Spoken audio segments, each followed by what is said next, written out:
The Pentagon published video of the Russian Su-27 attacking the American MQ-9 Reaper drone in the Black Sea. Fuel dumping before the strike and then the strike itself. Note how the drone's propeller looks at the beginning and end of the video. Turkey is considering allowing US forces to enter the Bosphorus Strait to retrieve the crashed drone, the head of the Turkish Defense Ministry said.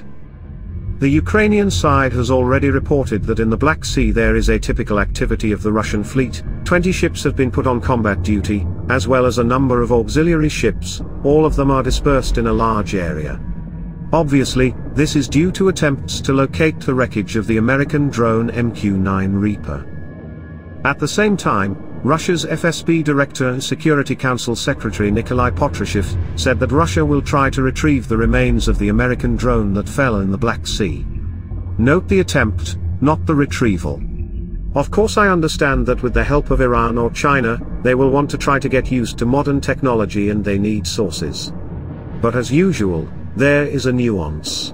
The director of the FSB accidentally cannot specify why Russia could not get the bodies of the crew of the nuclear submarine Kursk before they were chewed up by local sea creatures. I would also like to understand why the crew of the missile cruiser Moscow has not been raised in its entirety from the bottom of the Black Sea and given to their parents for burial. Oh yes. The Secretary of the Security Council of Russia does not know that Russia has no means to conduct deep-sea operations. Let me remind you, the Kursk sank at a depth of 108 meters, and the MQ-9 Reaper sank at a depth of up to 2 kilometers. But let's return from the sea to the ground.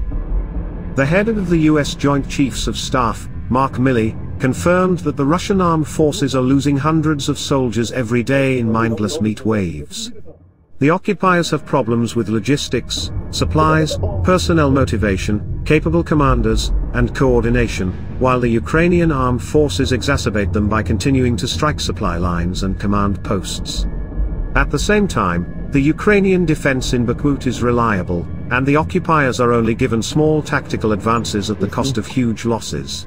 Ukraine's partner countries praise the coordination of Ukrainian artillery, which they call Killnet.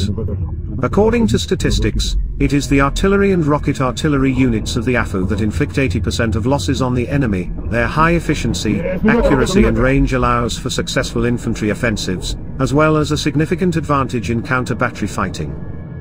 British intelligence provided an assessment of the defeat of the Russian offensive. The Ukrainian armed forces actively used long-range mine shells, which allowed them to create anti-tank minefields at distances of up to 17 kilometers. Often these shells were used to mine areas not only in front of the advancing Russian armor, but also behind it, which led to additional losses during retreat. It is quite possible that one of the additional reasons for the attack on Vugleda was the desire of Russian generals to show greater results than the Wagner Group, which had tactical advances in the Bakhmut direction. But it turned out the way it did. The main thing is to talk on TV about the Russian army's victories on all fronts.